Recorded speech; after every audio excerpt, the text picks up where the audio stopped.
그냥 1등만 쫓아가는 문화가 가장 문제인 것 같고요. 1등이 아니면 살아남을 수가 없는 거죠. 그러니 이 시험 내일 내태입니다. 불안하잖아요.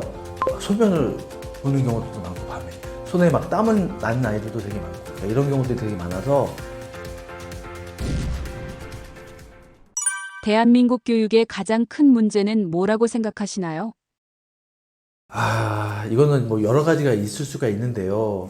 저도 뭐 학교에도 있었고 하지만 뭐 제 초중고 뭐 교사는 아니지만 이제 여러 가지 제가 전반적인 지금 내용들을 봤을 때 우리나라 교육은요, 한마디로 줄 세우기 공부를 아직까지도 하고 있고, 이 줄 세우기 공부의 문제점은 뭐냐면, 과연 우리가 한강 작가가 노벨 문학상을 받았을 때 우리 너무나 기뻐했죠. 근데 한국 사람들은 너무 냄비 근성이 있어요. 어떤 교수나 학자들이 나와서 한국 교육은 이게 문제라고 얘기합니다. 근데 정작 그 교수님의 아이들은 정말 뭐 자사고를 간다거나 유학을 보내는 엉뚱한 것들을 하고 있으니, 전 사실 그 영상들을 보면요, 이 사람이 말하는 게 맞는 말인가? 왜 이 사람은 이렇게 안 해놓고 왜 이렇게 하고 있지? 여러분도 아시는 여러 가지 사건들이 있었잖아요. 그래서 제가 교육부 장관은 아니고 대통령은 아니지만 지금 우리의 큰 문제는 그냥 1등만 쫓아가는 문화가 가장 문제인 것 같고요. 1등이 아니면 살아남을 수가 없는 거죠. 그러니 사회에 나가서 여러분 보세요. 그 1등들이 뭐 하고 있습니까? 좋은 것만 하고 있는 건 아니죠.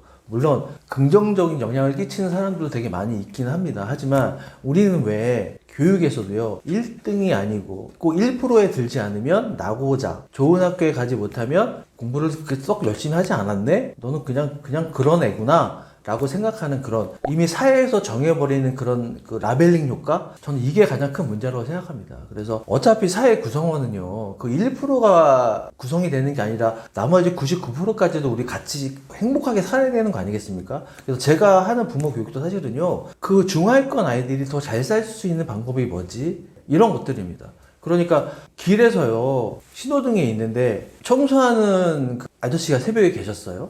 제가 학교로 가려고 이렇게 있었는데 엄마가 학교를 아이를 같이 이렇게 손잡고 가는데, 아이가 이제 막 오늘 엄마하고 얘기를 막 하는 거죠. 오늘 학원에서 뭐 할 거고 학교 수업 뭐 하고 이런 얘기를 하는데, 이런 얘기가 들렸어요. 앞으로 공부 안 하면 저 아저씨처럼 저렇게 된다? 이 얘기를 하시는 거예요. 그러니까 이 말을 듣고, 글쎄요, 저는 뭐 되게 뭐 마음이 좋고 뭐 이런 사람은 아닙니다만, 그분이 안 계셨으면 우리 길거리에 그거는 누가 치워주는 거죠? 그러니까 우리는 아직도 그런 거죠. 어떤 감동적인 장면을 보고 하면 맞아, 뭐 조회수 엄청 올라가잖아요. 그러니까 이게 이렇게 사는 게 맞지 하면서 우리는 뒤로는 또 어떻게 합니까? 우리 애 빨리 의대 보내야 되는데, 학원 빨리 알아봐야 되는데, 그러니까 이렇게 하고 있는 게 있잖아요. 그러니까 감춰진 우리 내면의 어떤 부정적인 것들이 되게 많고 안 좋은데, 우리는 가면을 쓰고 계속 살고 있다. 그 가면을 벗을 때 우리는 비로소 삶의 해방이 되지 않나? 이런 생각을 저는 해봅니다. 1등만을 추구하는 풍토가 아이들 정서에는 어떤 영향을 미치게 될까요?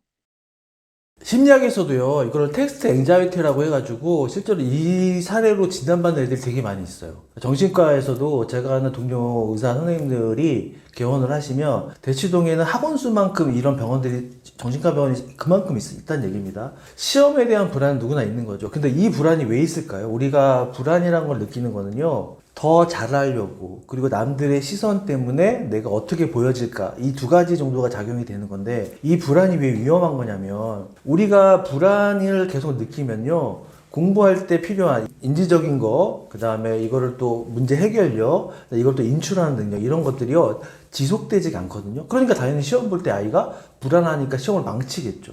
이 불안의 요소들을 저는 해결해 주는 게 가장 중요하다는 겁니다. 그러니까 우리나라 교육에서 항상 시험이 끝나면 애가 이제 집에 왔습니다. 그럼 제일 먼저 물어보는 말이 뭐예요? 아유, 고생했어가 아니죠. 몇 점 맞았어? 몇 개 틀렸어? 이 말이죠. 그러니까 아이 입장에서는 그래, 몇 개 틀리고 몇 개 맞았어, 이렇게 성과주의로 계속 자라온 거예요. 그러니 애들이 기저귀 차고 지금 5세, 7세 고시를 보는데, 거기서도 엄마들이 박수 쳐주고, 잘 봤어? 몇 점 맞았어? 이번엔 될 것 같아? 이 소리를 하고 계시다는 거죠. 이렇게 잘한 애들이 고등학교까지 간 거예요. 대학까지도 가고. 그러니까 우리는 보세요. 초등학교 때 잠깐 컨닝을 해서 시험을 봅니다.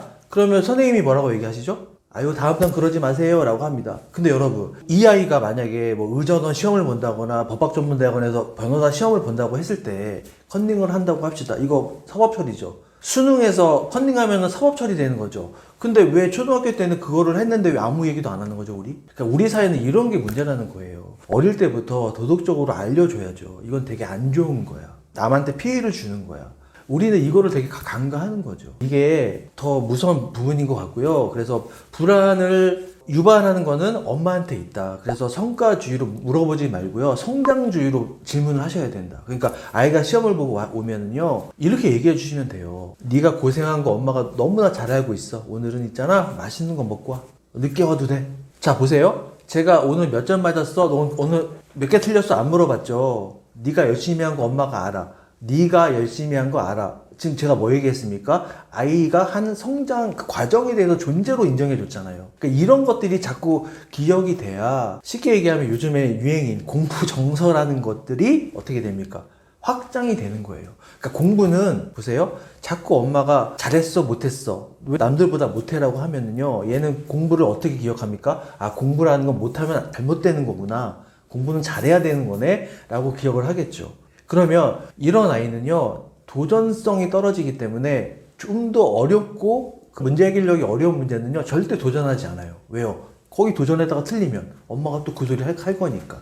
그러니까 보세요. 초, 중 때까지는 우리가 그냥 잘한다고 생각하는 애들이 있을 겁니다. 근데 얘네들이 고등학교 가면 5등만 나와요. 그런 경우 되게 많이 보시죠. 왜 그럴까요? 이런 것 때문에 그런 거예요. 그러니까 초, 중 때는 지금 성적이 A가 나오고 어디 학원에 붙었다고 좋아하실 게 아니라 지금은 공부 정서를 좋게 하고, 그죠? 그 다음에 공부에 대한 기억, 이 편도체가 잘 그 감정이 좋아야 된다. 그러니까 이런 것들을 엄마들이 가르치셔야 되는데 이게 안 되고 그냥 성과로 몇 점 맞았어, 어떻게 됐어, 이것만 물어보시니까 고등학교 가서 확장성, 도전성에 대한 공부를 중학교 때 안 했잖아요. 틀리면 엄마한테 혼나니까. 그러니까 고등학교 가면 완전히 판도가 바뀌는 시험 문제들이 나오는데 이게 공식에 대입되는 문제가 안 나온단 말이죠. 그러니까 공부를 당연히 못하겠죠. 그러니까 공부를 못하니까 당연히 애들이 스스로 학습된 무기력에 빠진다.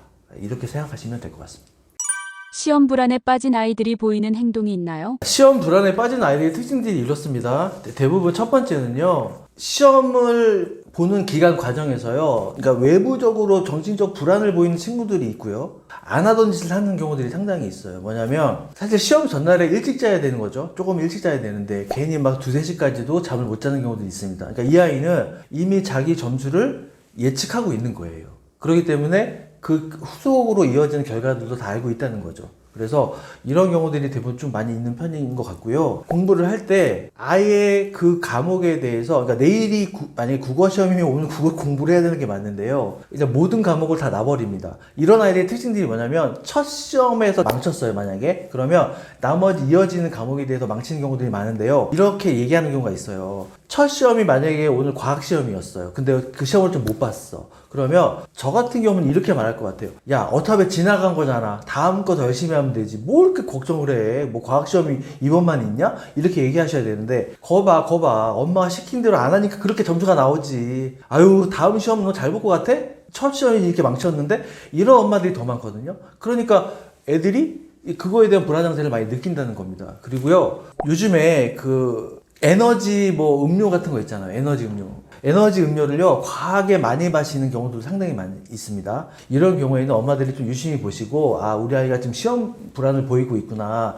이렇게 좀 보시면 될 것 같고요. 특히 초등학교 아이들이 시험 불안을 느끼는 경우는 사실 초등학교는 모든 수업이나 뭐 발표 수업 이런 거 빼고는 없는데 제일 무서운 게 학원 레테죠. 그러니까 엄마들한테 제가 좀 말씀드리고 싶은 게 뭐냐면요. 초등학교 엄마들은 우리 아이가 다 천재인 줄 알고 계시다는 겁니다. 근데 잘 생각해 보세요. 우리가 아이를 처음에 임신했을 때 엄마들이 첫 번째 소원이 뭔지 아세요? 그냥 우리 아이 건강하게만 나왔으면 좋겠다. 한국처럼요. 한국 문화가 이제 가정 문화, 집단 문화잖아요. 우리 어릴 때 사진 보세요. 그 무거운 애를 조그만 엄마가 안고 계세요.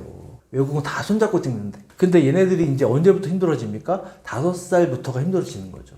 모든 아이들은요, 이 뇌는 뒤에서부터 이렇게 자라거든요. 그러니까 편도체가 그래서 빨리 자라는 건데, 다 이 뇌가 뭐 3세에 완성이 되고 뭐 하는 뭐 일반적인 얘기도 있지만, 3세에 안 자랄 수도 있는 거잖아요. 그죠? 어머니들? 그러니까 우리 아이의 발달 상황에 맞춰가지고 레테나 이런 것도 이제 하시는 게 좋지, 옆집에 엄마가 그걸 한다고 굳이 시킨다. 그러면 아이가 이런 경우들이 제가 많이 봤어요. 상담을 할 때. 5세인데, 6세인데요. 이 시험 내일 내태입니다. 불안하잖아요. 소변을 보는 경우들도 많고, 밤에 야뇨증이 생기는 경우들도 많고, 손에 막 땀은 나는 아이들도 되게 많고, 그러니까 이런 경우들이 되게 많아서 저는 이런 불안이 좀 엄마들이 좀 꼼꼼히 보셨으면 좋겠다, 이 말씀을 좀 드려보고 싶습니다.